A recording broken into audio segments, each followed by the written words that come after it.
大変長らくお待たせいたしました。Thank you everyone for waiting and welcome back to the session. それでは続きましてこちらのセッションです。デジタル革命、台湾が描くブロックチェーン政府の未来。Blockchain Governance, How Taiwan is Reimagining Digital Democracy をお届けいたします。それではこちらの方々をご紹介いたします。Please welcome our panelist from Plurality, Audrey Tang. And our moderator from 日本経済新聞社 Nikkei Incorporated, Takehiko Koyanagi. Thank you very much and please be seated. それではよろしくお願いいたします。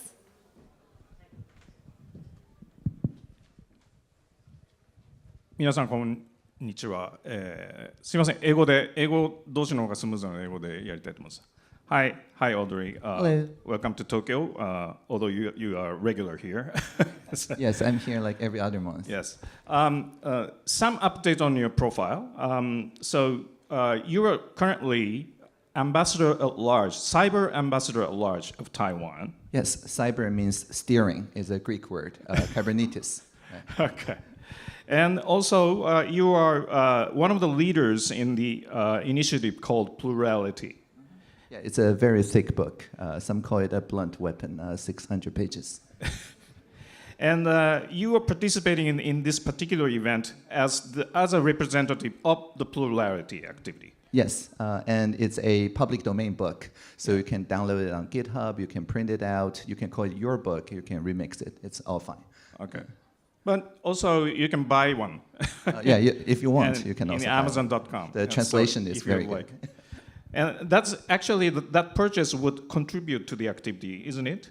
That's correct. Okay. And activity is now also in Japan. They call it Digital Democracy 2030 by Ken Suzuki-san and previously Anno Takahiro-san. Oh, Anno-san. Okay. All right. So could you explain a little bit about Plurality itself, what it tries to promote and what it's trying to do? Sure, easily. So you see nowadays on social media, it amplifies the more extreme voices. So the more radical it is, the more likely it will get people to see it. This is called engagement through enragement. And Plurality sees this conflict that's caused by social media and AI and so on, but do not want to put it out. Instead, we see conflict as fuel for co-creation.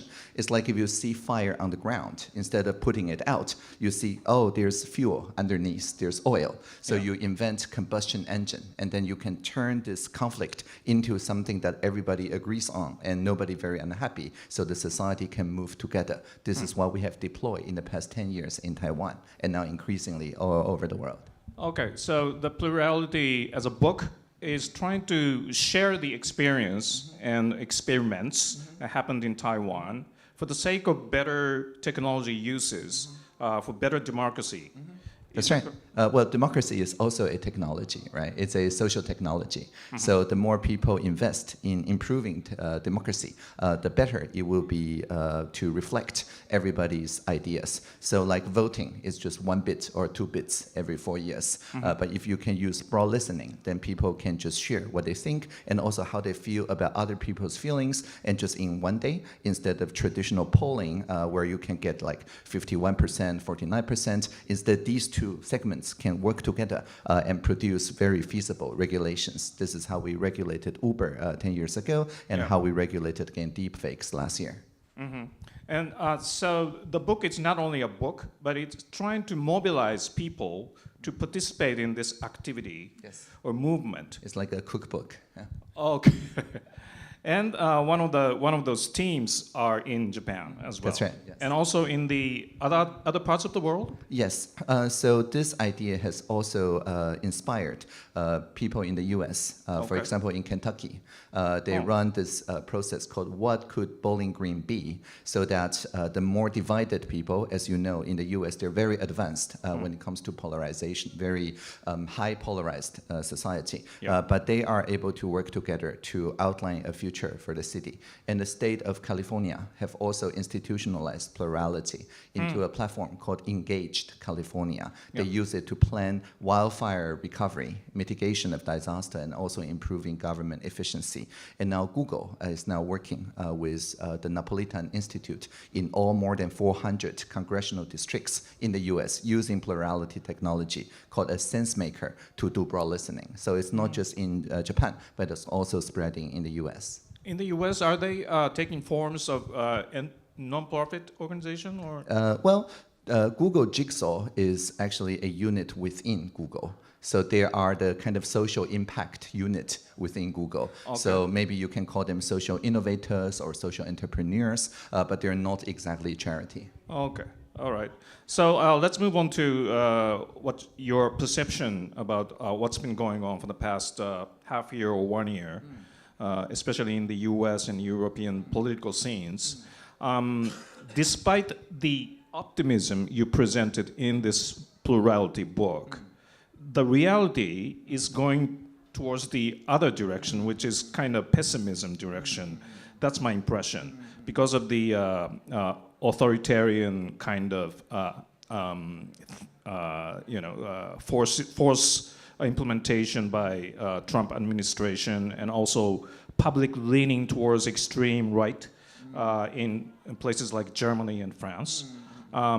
And proving that technologies, especially social networks, are working towards more divided society and more authoritarian power seekers. And isn't it destructing your optimism about this possibility of technologies as a good weapons for democracy? Yeah, that's a very good question. First of all, what we have seen last year is that all over the world, all the democracies, I think half of the world's population in democracies went to vote, and all the ruling parties lost seats. There's not a single ruling party that did not lose seat last year. And so the traditional vertical institutions, for example, political parties or media or ministers or faith leaders and so on, they're all facing a new reality where people are no longer trusting them just because they're authorities. People want to trust fellow citizens horizontally, but not vertically anymore. And so we predicted in the book that the social network will also shift from the vertical mode of trust. For example, you're a journalist. Yes. It used to be that Facebook or Twitter uses this idea of third-party fact-checking, which is they work with journalistic organizations to do fact-checking. But as you noted, especially in the US, the trust in vertical institutions like established journalism have crumbled.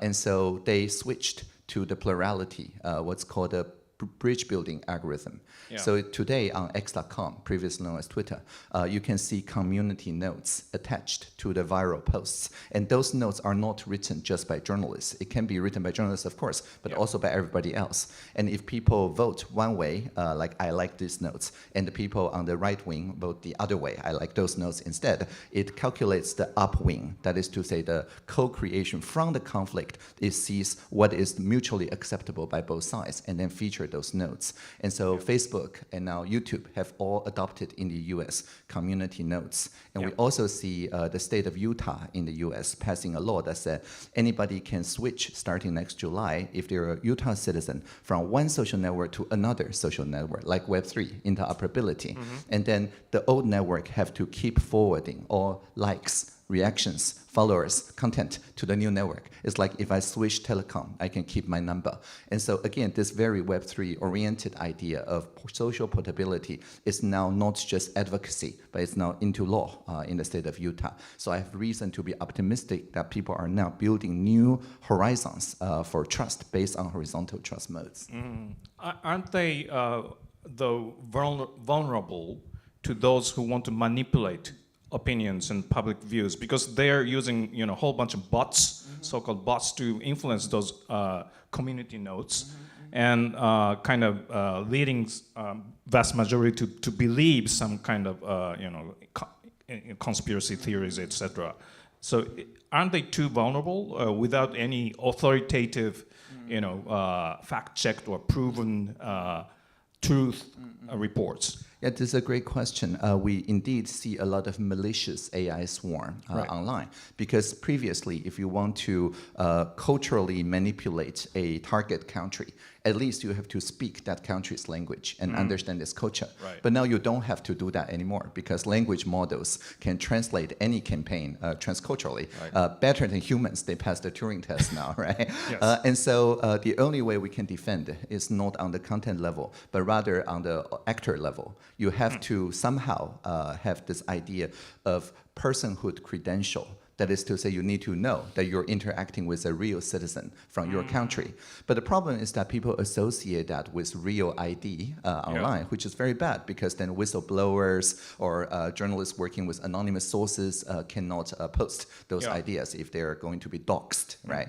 And so in Taiwan, we work on this idea of verifiable credential, or VC. Again, it's from a Web3 technology. So you can disclose you're a resident of Taipei, for example. Okay. But you do not have to disclose your name, your whereabouts, your address, or you can show you're over 18, but you don't have to show your name, and so on. So this kind of selective disclosure is on the middle ground, not anonymous bots and not real ID, but rather just good enough personhood credential. In that process, does someone verify your detailed personal information and then present only that this particular person is Taipei resident? Is that how it works? That is correct. And we're now also working on ways so that when showing this credential, you do not have to ping home.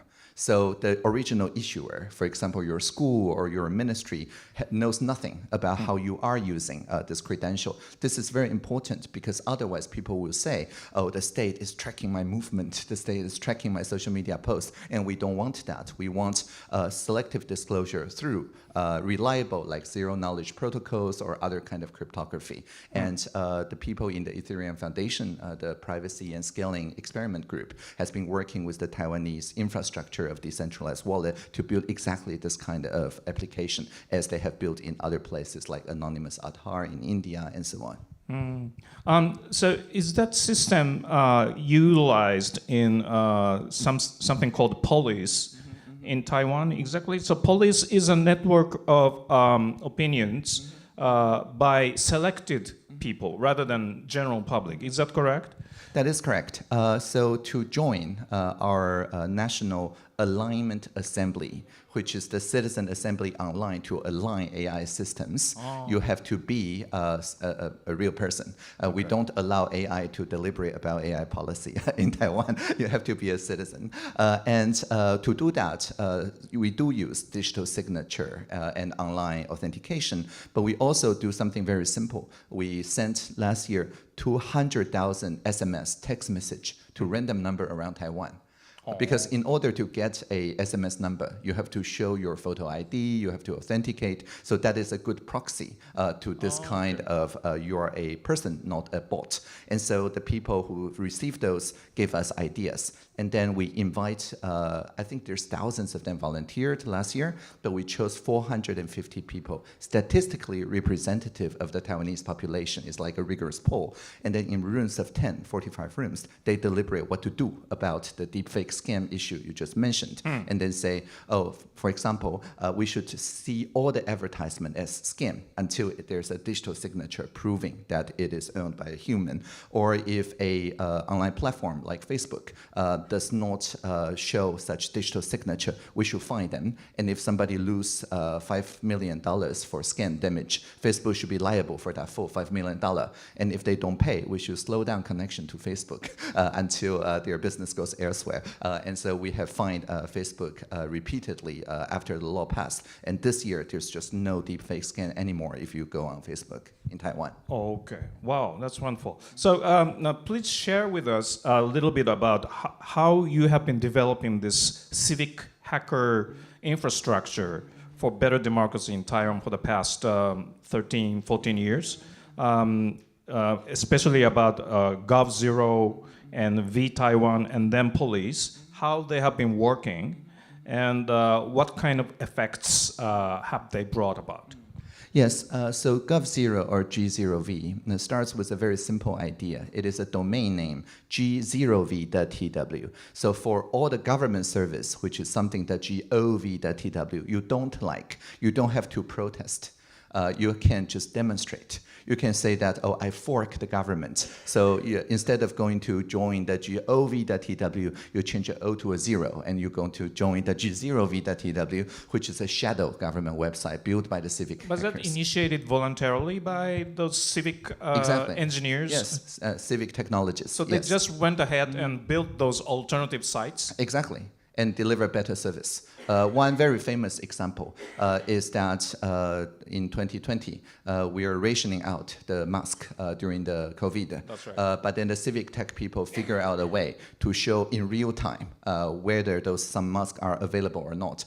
In the end, there are more than 100 different kind of mask maps, so that people can see, for example, if you're with seeing difficulty, there's audio translation and navigation.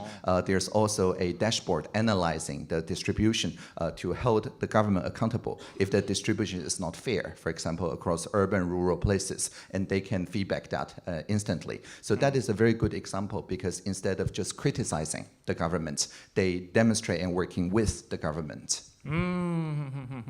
So there was not divide, but cooperation.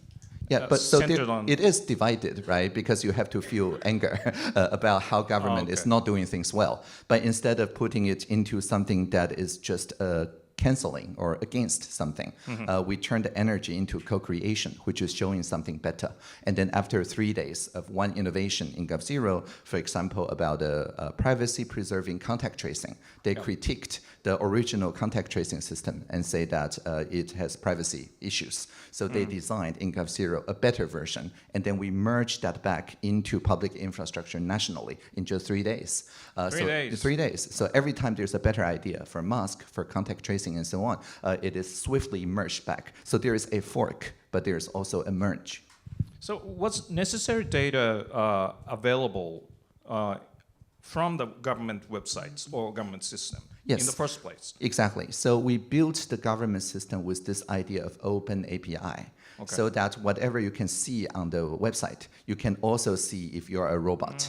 Initially, we built it as an accessibility feature, so that, as I mentioned, for people with seeing difficulties or people who speak different languages, because we have different, like 16 different indigenous nations and 20 national languages, right? So the government cannot provide services in all those different versions. So we open the API and people can build alternative versions. When did the government or executive yuan establish those set of APIs to the public? Yeah, initially we basically prototyped that for the government in the Gov0 community starting 2012. Okay. And then the government pivoted to open government as the national direction in 2014. So just 2 years after the initial fork. And by 2016, I joined the cabinet as digital minister and institutionalized this. Okay. And also talk through us a little bit about how you developed Police. It's a very unique system of gathering public opinion and nurturing consensus rather than division. That's my impression, but how did you come up with the idea? Yeah, so Polis was initially developed by a group of people in Seattle. Seattle in the US. We got in contact with them because back then in 2014, we occupied our parliament for 3 weeks, saying that we're not just protesting against a trade deal with Beijing, but also we want to demonstrate that people, 500,000 people on the street, many more online, can come to agreement, come to consensus when it comes to what to do about the trade deal with Beijing. And so we work with all the Occupy movements around the world. And in Occupy Seattle, they developed this software called Polis. And then we used the Polis system, not in the Occupy movement in 2014 in Taiwan. We used another system called Lumio. It's from New Zealand, from Occupy New Zealand. So the Occupy network is like a huge cross-pollination network. Some civic tech get developed from Iceland, Reykjavik, or from Madrid, from Barcelona, from Wellington, and then they just cross-pollinate to Taiwan. And so we used the Lumio system 2014, but we switched to Panelist. 2014 meaning sunflower movement. Yes. Okay. And then we switched to Panelist the year after, because Panelist is unique, as you say, in that it not just calculate what is the acceptable uncommon ground, the rarely discovered common ground between dividing party, it also visualizes it. So Lumio also does that, Othello does that, but only Panelist does visualization. So for example, initially when people deliberate about Uber, some people say, oh, Uber very convenient. Some say people say Uber not lawful or something, right? But there's some middle ground. So initially, if you go to the V-Taiwan website talking about Uber, you can see other people's statement. You can say, I like it, I don't like it, but there's no retweet button. It's not direct argument. They just post their opinions There's no separately, retweet, right? There's no reply.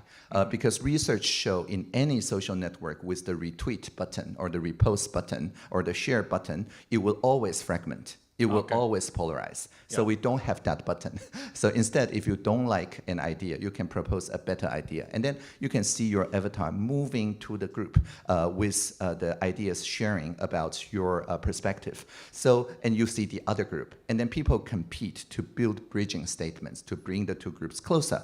And at the end of the day, we reward the top 10 ideas that are bridging and made them into law when it comes to Uber. So that was 10 years ago, and Panelist was instrumental in showing the visualization. Of course, after that, there's many other software like Talk to the City, SenseMaker, and so on that builds upon Panelist to do visualization, and they have been used now in Japan as part of Digital Democracy 2030. So I have an impression that that system, Panelist especially, is having a quite subtle balance between kind of centralized management and decentralized opinion collection. Well, in a sense, but I would not say it's centralized. I would say it's bridging. So it has two components. One is bridging, what is widely agreed, and the second is balancing. What are the divides and fairly described. Actually, that is the same as the Hutchins Commission, which is the journalistic code, right? On the first page of Nikkei newspaper, you see what everybody can agree has happened. And on the second page, you see the best argument and the best counter-argument. So it's the same idea. Okay.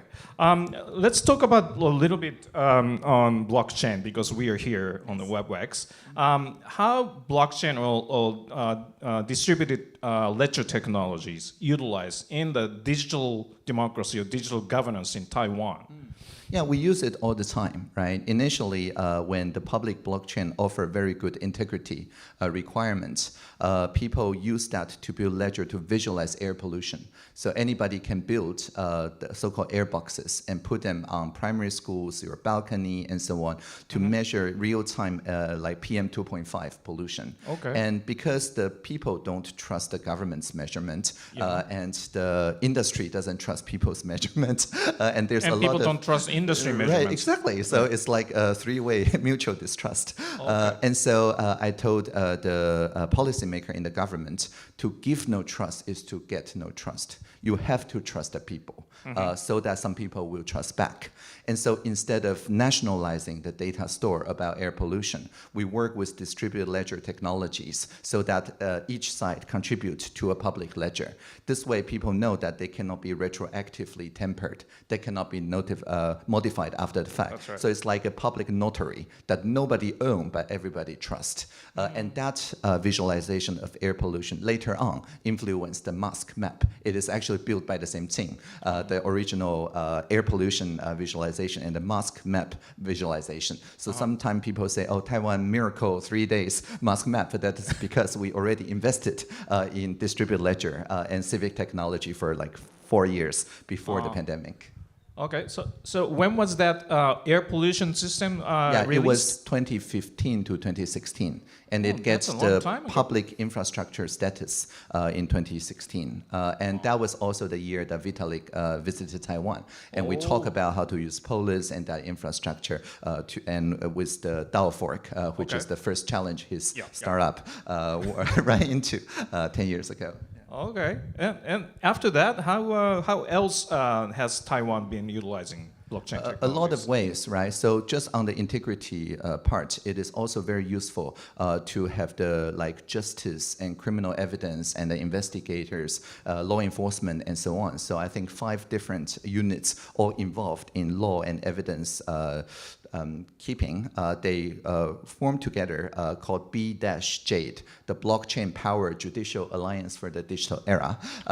And the idea is that anybody, and it's a normal part now of our judicial system. It's no longer a pilot or experiment. It's just a normal part.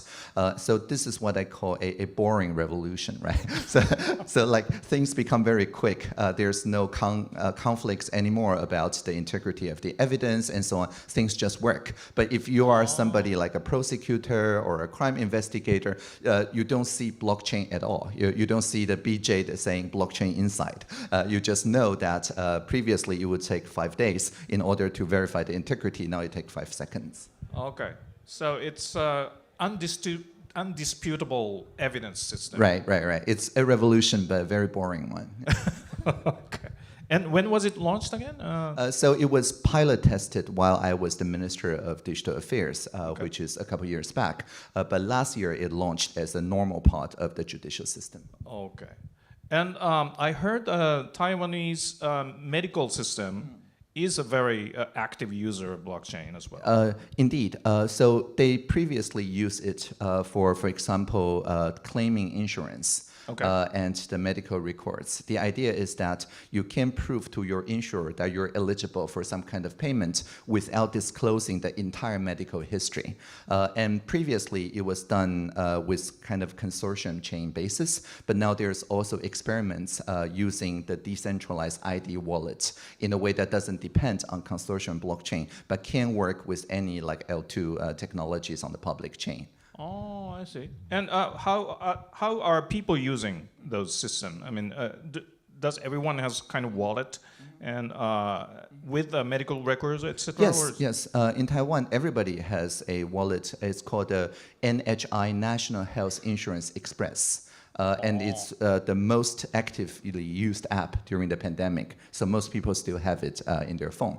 And anytime you can go into the app and see your medical history, your payment history, you can also use it to do like drug interaction analysis and so on. And you can also use it to authorize your medical record, but only in a de-identifiable way, in a privacy-preserving way for particular research, for example. So it's also a kind of data altruism.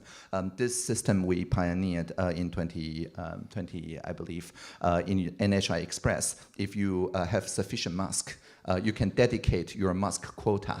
You don't have to collect it. And then you can say, please, the Taiwan government, dedicate my mask quota to people around the world so that we can give some of our extra production capacity to people around the world. But all you get is just a digital signed record to recognize your contribution in the ledger.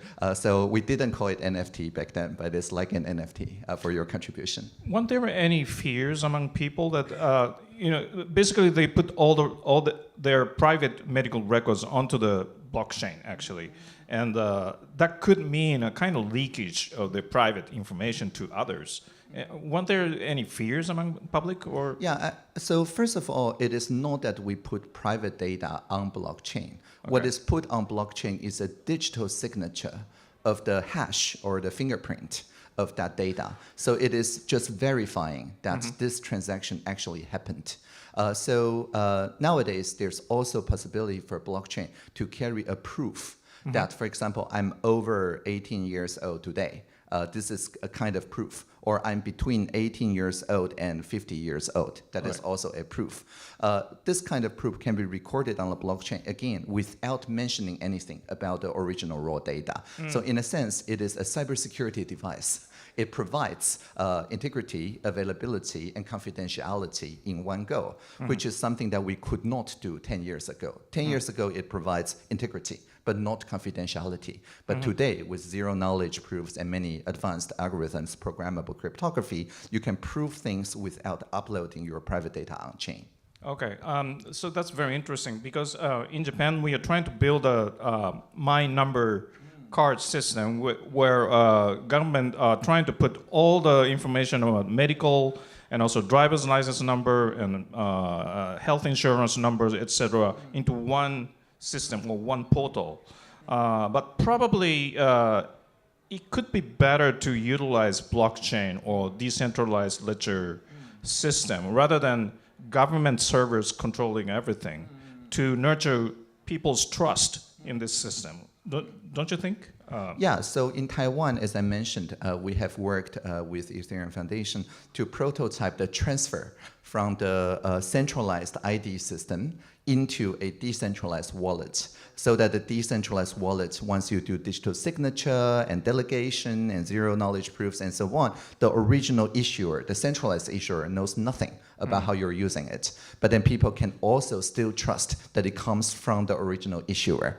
And now the research has shown that this can be applied to, for example, encrypted website traffic or even PDF or email. So you can take a PDF document from the government, a HTTPS web connection, or a email, and proving elements within those documents without the original issuer, original sender knowing anything about how you're using it. So I think this has great potential to be used in a Japanese context as well. Okay.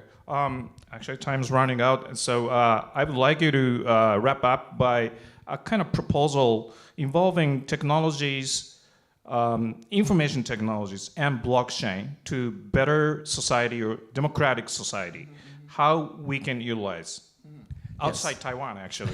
Yeah, well, the Taiwan model, as I mentioned, actually came from Barcelona, Madrid, Reykjavik, all those different cities, Seattle, Wellington, and so on. And so what we're seeing is not just scaling out, like Taiwan getting more and more people using it. It is scaling across. So one good idea gets prototyped in one small city in Japan or in one small county like Bowling Green in the US, and then that bolsters another round of open source contributions, and then that scales across again.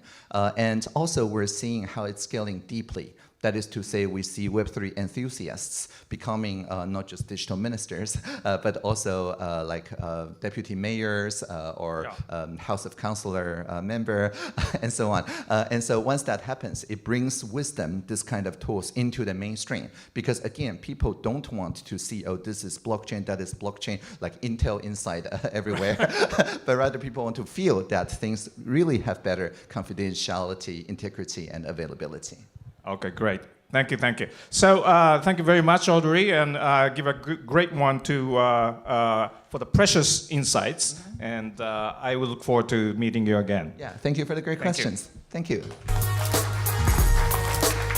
Thank you very much for that very eye-opening discussion. And I think we're going to have a photo session just before you leave.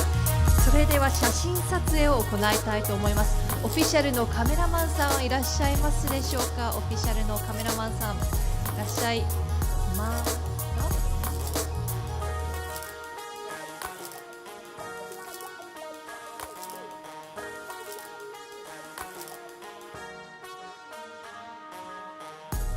オフィシャルのカメラマンさんいらっしゃいますでしょうか。